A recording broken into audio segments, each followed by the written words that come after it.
नमस्कार, श्यामप्रिय spiritual journey में आप सबका स्वागत है। चलिए देखते हैं भगवान श्री कृष्ण जी का संदेश आप सबके लिए। ये टाइमलेस जनरल और कलेक्टिव रीडिंग आप इसे जब देखेंगे आपके लिए तभी रहेगी, और ये सभी के लिए रीडिंग है। मैसेज आप अपनी सिचुएशन के अनुसार ही रखिएगा। आपको लगता है कि आपके लिए मैसेज है तभी होगा, अगर आपको लगता है कि नहीं आपके लिए मैसेज नहीं है तो नहीं होगा, ठीक है। अगर आप चैनल पर नए हैं, अभी तक आप इसे सब्सक्राइब नहीं किए हैं, तो इसे सपोर्ट करने के लिए सब्सक्राइब कर दीजिए।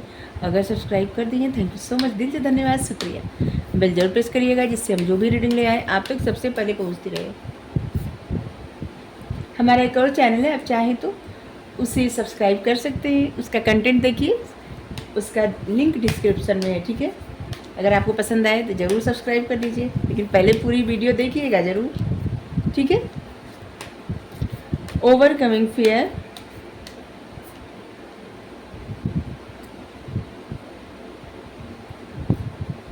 कंफ्यूज एंटिटी,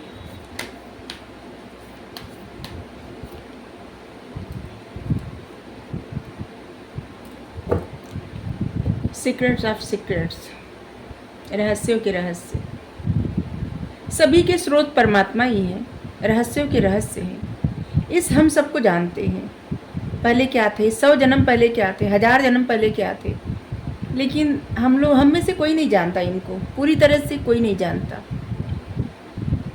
और यहाँ पे अगर आपको किसी भी तरह का डर है, किसी भी तरह का फियर है, तो उसको डर को ख़त्म करिए।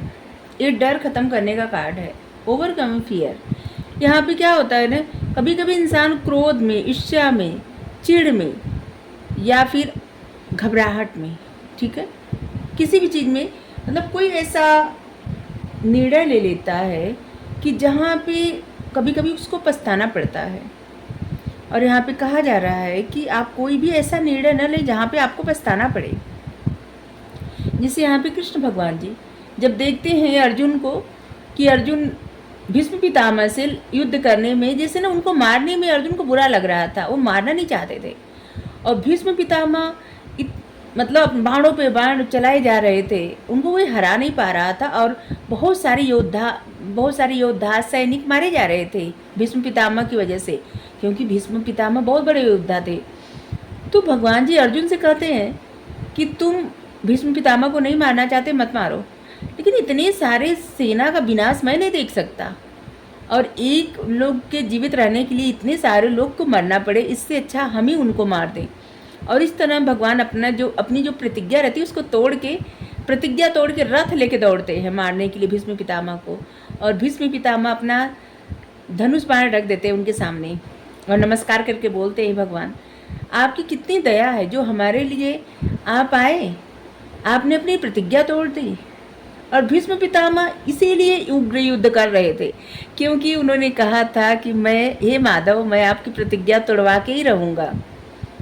और यहाँ पे तो यही है, भगवान क्रोध में उस समय भूल गए थे, क्रोध में और द्रवित होके कितने सारे सैनिक मारे जा रहे हैं घबराहट में, और उस समय इनको याद नहीं था कि वो प्रतिज्ञा किए हैं कि धनुष बाण कुछ नहीं उठाएंगे, युद्ध में भाग नहीं लेंगे, सिर्फ सारथी बनेंगे, और यहाँ पे भीष्म को मारने के लिए दौड़े। तो बस इसी तरह से भगवान कह रहे हैं कि क्रोध में या घबराहट में कोई भी निर्णय नहीं लेना चाहिए जिससे पछताना पड़े, और यहाँ पे अपने डर पे काबू पाना बहुत ज़्यादा ज़रूरी है। डर में भी कोई निर्णय नहीं लेना चाहिए। सभी चीज़ों का तत्व स्रोत एक ही है, परमात्मा, उनकी शरण में है, तो बस छोड़ दीजिए सब कुछ, चिंता करना व्यर्थ है, क्योंकि उनके चाहे बिना कुछ भी नहीं होता, ना कभी हुआ है ना कभी होगा। अगले पल क्या होगा नहीं पता, किसी को नहीं पता, किसी को भी नहीं पता कि अगले पल क्या होगा, लेकिन भगवान को सब पता। अगले पल क्या, अगले जन्म में क्या होगा ये भी बता देंगे, हम सबके जीवन में क्या आगे होगा सब बता देंगे, सब इनको पता है। तो इसलिए सब कुछ इनके ऊपर छोड़ दीजिए, इनके चाहे बिना तो कुछ भी नहीं हो सकता। इस समय भगवान जिसे ना प्रोत्साहित कर रहे हैं, यहाँ पे इंकरेजमेंट, प्रोत्साहित कर रहे हैं भगवान, और ऐसे कह रहे हैं कि आप अकेले नहीं हैं, ऐसे अकेले नहीं हैं, ये साथ हैं, हम सबके साथ हैं, प्रोत्साहन दे रहे हैं। चिंता मत करिए, अकेले नहीं है, कोई अकेले नहीं है, भगवान साथ हैं सबके।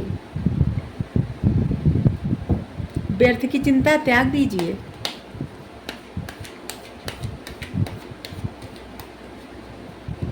परमात्मा की शरण में जाना है तो पूरी तरह से परमात्मा के शरण में जाइए। आधा अधूरा नहीं, आधा इनके, आधा उनके, आधा उनके, पूरी तरह से परमात्मा का ही बन के रहिए।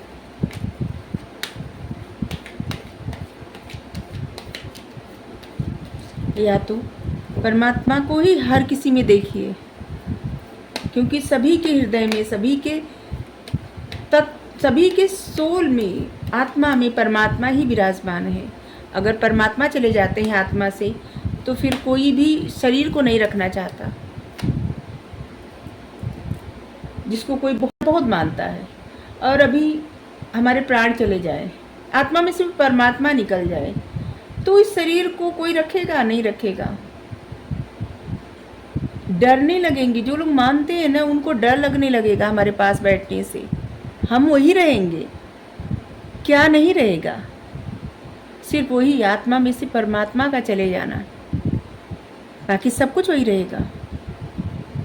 लेकिन फिर निरर्थक हो जाएगा, कुछ नहीं बचेगा।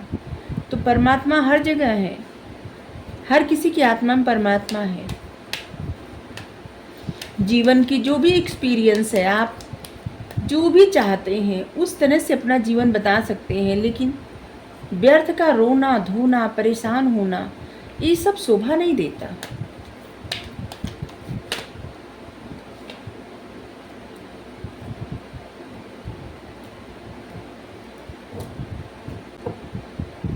आपने बहुत एक्सपीरियंस किया है लाइफ का, रिश्तों का बहुत एक्सपीरियंस किया है, और यहाँ पे आपको बताया जा रहा है कि देखिए, जो भी रिश्ता आपकी लाइफ में है ना, कोई भी रिश्ता हो सकता है आपका रिश्ता, जैसे कोई भी ऐसा रिश्ता जो आपको सपोर्ट करता हो, कोई भी रिश्ता जो आपको सपोर्ट करता हो आपके जीवन में है, तो समझ लीजिए आपका उस इंसान के साथ सोलमेट का रिश्ता है।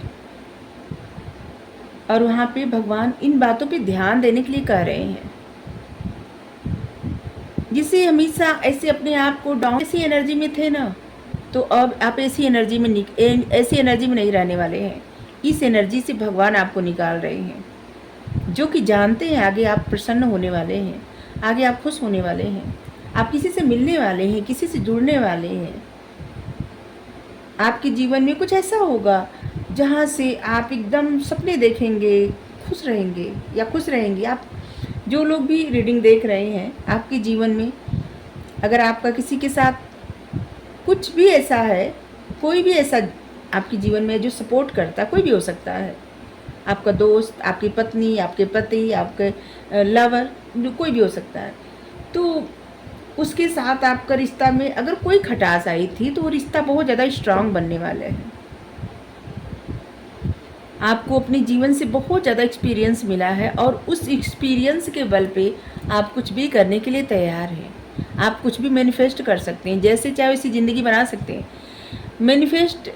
मैनिफेस्ट करना आपके हाथ में, किसी किसी के हाथ ना, जैसे गुण रहता अंदर मैनिफेस्ट करना। तो यहाँ पे देखिए, मैनिफेस्ट करने के लिए ऐसे ही कर रहे हैं, क्योंकि ये पेड़ जो है ना सूख गया है, और ये जब पेड़ को पकड़ी है तो यहाँ पे कितने सारे फ्लावर है, पत्तियाँ, फ्लावर ऐसे हरा भरा हो गया, और जो डाली ये पकड़ी है वही हरा भरा है। मतलब लकी भी है, और ऐसे भी एक जीवन का एक्सपीरियंस भी है, और आप जिस तरह की ज़िंदगी चाहते हैं उस तरह की ज़िंदगी बना सकते हैं। अगर अभी तक आप ऐसी एनर्जी में थे, बहुत ज़्यादा परेशान होना, रोना धोना, तो अब आप ऐसी एनर्जी से निकल रहे हैं, क्योंकि भगवान जानते हैं आपकी लाइफ में आगे क्या होगा, और वो आपको बता रहे हैं कि आगे आपकी लाइफ में क्या होने वाला है। गोइंग विद द फ्लो, अपने डर से जीतिए, ठीक है, डर पे काबू पाइए। किसी बात को लेके अगर मन में एक डर बैठ गया है तो उस डर से बाहर निकलना है। अभी तक आपको ऐसा ऐसा लग रहा था जैसे कि आप किसी खुशियाँ आपसे दूर हैं, तो अब आप उन खुशियों तक पहुँचेंगे, क्योंकि सभी के स्रोत तो यही है, बस इनके ऊपर भरोसा रखिए। यहाँ पे कह रहे हैं भरोसा रखिए आप। जीवन के चेंज को स्वीकार करिए, एक्सेप्ट करिए। जीवन में जो भी चेंज आ रहा है, जो भी बदलाव आ रहा है, बहुत सारे कार्ड गिर गए थे, सिर्फ एक कार्ड लेना था। जीवन में जो भी बदलाव आ रहा है उसे स्वीकार करना आवश्यक है।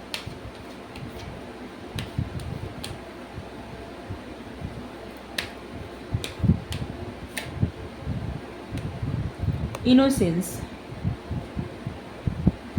आपके सबसे बड़ा गुण जो है आपके अंदर ना, वो आपका इनोसेंस है, और जिससे भगवान अब अपने से ज़्यादा ना, खुद से ज़्यादा दूसरों के लिए जीते हैं। जो लोग खुद से ज़्यादा दूसरों के लिए, अपनों के लिए जीते हैं, दूसरों के लिए जीते हैं ना, उनके अंदर सच में ऐसी भावना रहती, इनोसेंस रहते हैं, उनके अंदर छल कपट नहीं रहती, क्योंकि वो किसी का बुरा नहीं कर सकते, किसी का भी बुरा नहीं, और इसलिए वो अपने आप को दुख दे सकते, दूसरों को नहीं दे सकते। और इसी इनोसेंस से भगवान प्रभावित हैं आपसे।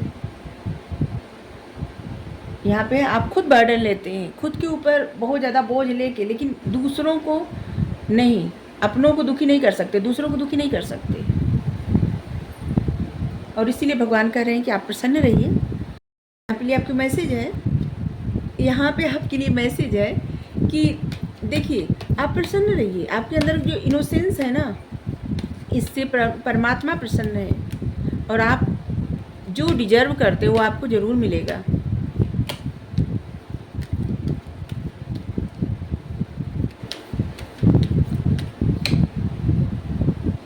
Mother Mary, love and peace. आपको पता है सही क्या है, राइट क्या, मतलब सही क्या है, आपको पता है।